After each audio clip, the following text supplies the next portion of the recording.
साल 1983 समुद्र के बीचों बीच नाव से कुछ डाइवर्स ने अरेबियन सी में छलांग लगाई। वो समुद्र की गहराइयों में कुछ ढूंढने जा रहे थे। गहरे समुद्र में सतह से कई मील नीचे उन डाइवर्स को कुछ ऐसा मिला जो पूरी दुनिया के लिए चौंकाने वाला था। एक विशाल नगरी। देखने में ऐसा लग रहा था मानो आज के समय की कोई अर्बन सिटी समुद्र के नीचे बसी हो।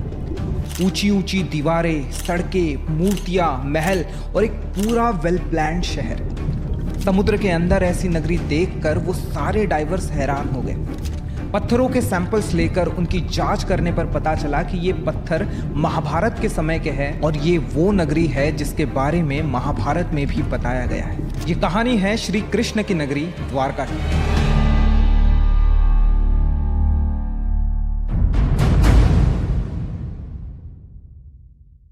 विष्णु जी के 4 धामों में से एक द्वारका गुजरात के जामनगर डिस्ट्रिक्ट में अरब सी के किनारे बसा एक छोटा सा शहर, जहां हजारों कृष्ण भक्त दूर दूर से प्रभु की सिर्फ एक झलक देखने को आते हैं। भागवत पुराण के 10वें सर्ग के अनुसार कंस का वध करने के बाद श्री कृष्ण पूरे यादव वंश के साथ मथुरा में रहने लगे। कंस की मौत से क्रोधित होकर उसके ससुर जरासंध ने मथुरा पर हमला बोल दिया। एक के बाद एक जरासंध ने मथुरा पर 17 बार हमला किया।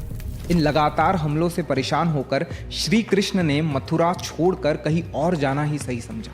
उन्होंने समुद्र के ऊपर एक विशाल नगरी के निर्माण का आदेश दिया, लेकिन समुद्र देव की आज्ञा के बिना यह मुमकिन नहीं था।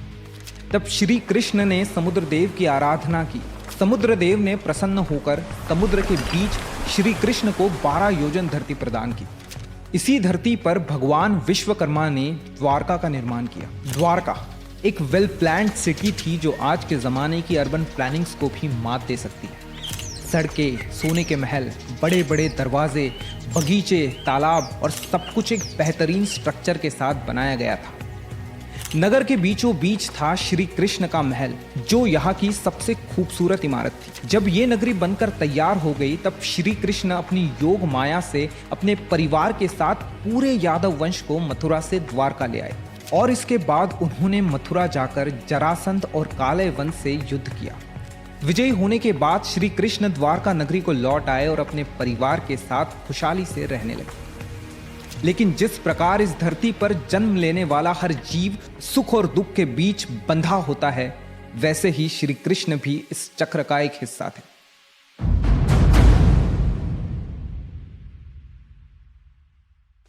कुछ समय बाद पांडवों और कौरवों के बीच महाभारत का युद्ध शुरू हुआ, जिसमें श्री कृष्ण ने अर्जुन के सारथी के रूप में अहम भूमिका निभाई। 18 दिनों तक ये भीषण युद्ध चलता रहा, जिसमें आखिर पांडवों की जीत हुई। महाभारत के स्त्री पर्व के अनुसार जब कौरवों की माता गांधारी ने अपने पुत्रों के मृत शरीर देखे तो उन्होंने श्री कृष्ण को युद्ध के लिए दोषी ठहराया। उन्होंने क्रोध में आकर श्री कृष्ण को श्राप दे दिया। जिस तरह उनके पुत्रों और वंश का आपस में युद्ध करके विनाश हुआ, उसी प्रकार ठीक 36 साल बाद श्री कृष्ण के वंश का भी विनाश होगा। श्री कृष्ण ये जानते थे कि उनके वंश का विनाश आपस में लड़कर ही होगा, इसीलिए उन्होंने इस श्राप को हंसकर स्वीकार कर लिया। लेकिन माता गांधारी के श्राप के साथ एक और श्राप था जो यादव वंश के सर्वनाश का कारण बना।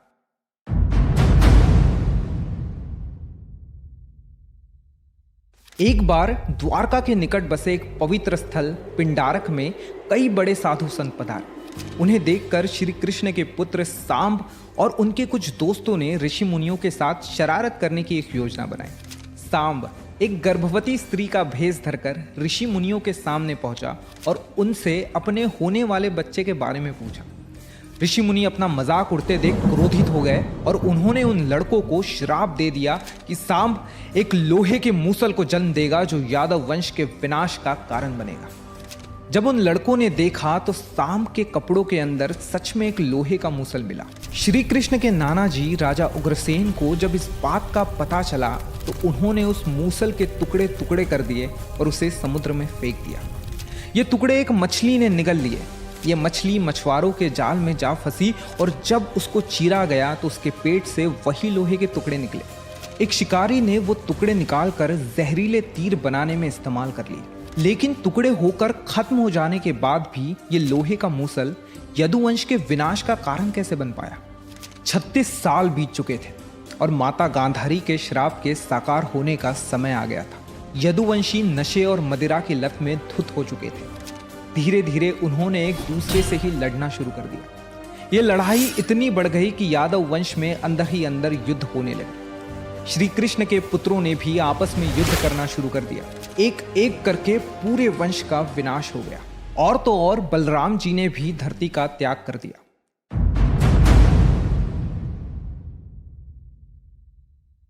श्री कृष्ण ने जब ये देखा तो वे भी पास ही एक पीपल के पेड़ के नीचे बैठ गए। उसी समय जरा नाम के एक शिकारी ने उन्हें हिरन समझकर उन पर तीर चला दिया। ये वही शिकारी था जिसने मछली के पेट से निकले टुकड़ों से तीर बनाया था। वो जहरीला तीर श्री कृष्ण के पैर में जाकर लग गया और इसी प्रकार श्री कृष्ण भी इस लोक को छोड़कर अपने धाम लौट गए।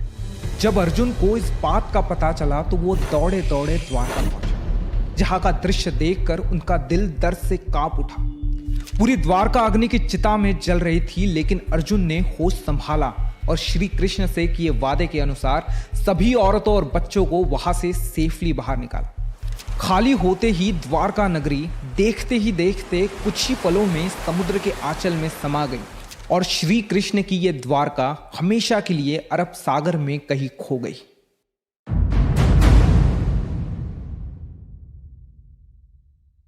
वर्तमान में द्वारका को दो हिस्सों में बांटा गया है, द्वारका और बेट द्वारका। द्वारका समुद्र के किनारे बसा एक शहर है और बेट द्वारका समुद्र के बीच बसा एक द्वीप। कई सालों तक पुराणों में कथित द्वारका को सिर्फ एक कहानी और झूठ मानकर निगलेक्ट किया गया। काफी ढूंढने के बाद भी ऐसा कोई सबूत नहीं था जो हमारी पौराणिक कथाओं में बसी इस खूबसूरत नगरी के असली होने का प्रूफ दे सकता था। 1930 में खोज शुरू हुई और बेट द्वारका के आइलैंड के कई रिमेन्स मिले। 1963 में यहाँ पहला आर्कियोलॉजिकल एक्सकवेशन किया गया, जिसमें कई सारे पुराने आर्टिफैक्ट्स और मूर्तियां भी मिली। इन फाइंडिंग्स से एक इंटरेस्टिंग थियरी सामने आई, जिसके मुताबिक श्री कृष्ण द्वारका से अपने पूरे राज्य का एडमिनिस्ट्रेशन देखते थे और बेट द्वारका में अपने परिवार के साथ रहते थे। इसके बाद साल 1983 से 1990 के बीच एक under water archaeologist doctor SR Rao और उनकी टीम इस मिशन को पूरा करने के लिए आगे आई। पानी के अंदर बहुत दिनों तक ढूंढने के बाद उन्हें पानी के नीचे एक अद्भुत नगरी के अवशेष मिले। उस नगर की दीवारों की मजबूत नींव के साथ कई पत्थर, खंबे, मूर्तियां, इरिगेशन सिस्टम और भी बहुत कुछ।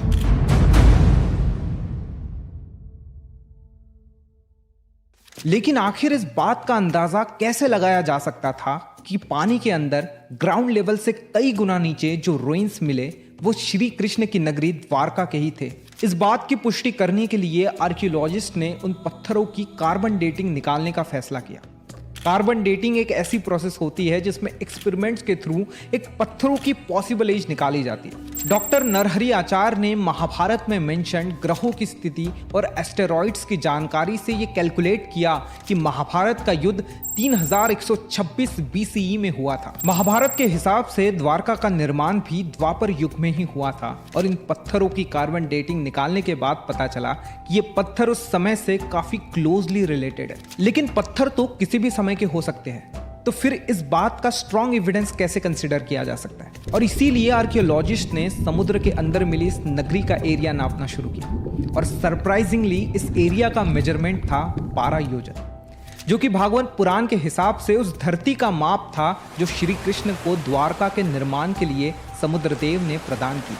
सिर्फ यही नहीं, स्थान पर बड़ी संख्या में लंगर भी पाए गए, जिससे ये पता चलता है कि द्वारका एक ऐतिहासिक पोर्ट था जहां से भारत दूसरे देशों से सालों तक व्यापारिक संबंध एस्टैब्लिश करता रहा। फंड्स की कमी के कारण यह एक्सकेवेशन यही रुक गया, लेकिन 2007 में आर्कियोलॉजिकल सर्वे ऑफ इंडिया ने इसे फिर शुरू किया और आज भी ये एक्सकेवेशन जारी है। एक थियोरी के मुताबिक आज से 3500 साल पहले जिस जमीन के टुकड़े पर द्वारका नगरी बनी थी वो समुद्र के सतह पर हुआ करता था, लेकिन जैसे जैसे सी लेवल बढ़ा श्री कृष्ण की ये नगरी पानी में डूब गई। लेकिन फिर सवाल ये भी है कि सी लेवल धीरे धीरे बढ़ता है और महाभारत के महाप्रस्थानिका पर्व के अनुसार अर्जुन की आंखों के सामने द्वारका के तट से टकरा रही लहरों ने एक पल में पूरी द्वारका को अपने बहाव में समेट लिया। आज कई लोग महाभारत और रामायण, भगवान विष्णु के धरती पर जन्मे अवतार और बाकी पौराणिक कहानियों को एज अ मिथ कंसिडर करते हैं। लेकिन सिर्फ द्वारका ही नहीं, बल्कि ऐसी और भी बहुत डिस्कवरीज है जो ये प्रूव करती है कि इस धरती पर इंसानों का एग्जिस्टेंस सिर्फ हड़प्पा मोहनजोदारो के समय का नहीं, बल्कि उससे भी हजारों वर्ष पहले का है। अगर आपको ये वीडियो पसंद आए तो इसे लाइक और शेयर करिए और हमें कमेंट्स में बताइए कि और किस टॉपिक के बारे में आप जानना चाहते हैं।